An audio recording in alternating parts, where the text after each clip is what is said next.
نسبت کران باشد ما سال گذشته اکسپدیسیا رو تأسیس دادیم و علاقه گروه علمان ما تقریبا بعد از 15 روز با منطقه کران باز با کارهای افراطی مشغول میشوند.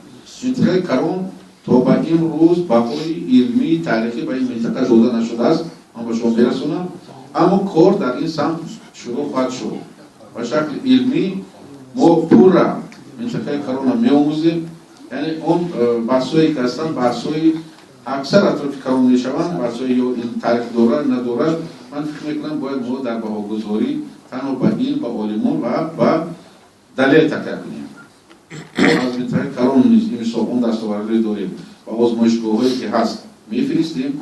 اصول‌های معین علمی هستند در باره معین کردن سینوسوری مثلا اون در بازرفتاری که میشود. تنها اون وقت من با شما درباره سینی کران دارد میگویم و نو بس از همه این بحث و صدایی که میشه گفتنی هستم که هم کران هم کنگورتود هم سرز هم فرخوربت جو همونجا که من 12 اکسپدیسیا داریم و اکسپدیسیا ما نه که در کالا یمچونی نوحه اشکاشین با آخیر هستید. در این موضوع در این کالا باز دو خونه بسیار با حشمت گشوده شد.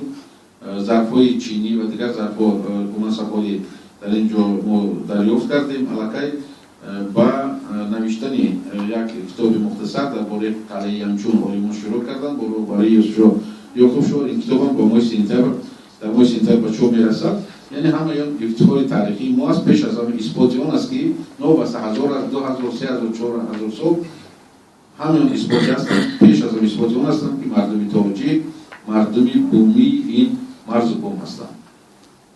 ما مردمی کوشی نبودیم، ما مردمی کوشمنچی نبودیم، ما مردمی بومی هستیم و این سرزمین ماست و این هر یک سنگ هر یک سفالتوره که میابیم این اثبات تاریخی پانداشتن مردم ما و خلق ما هست.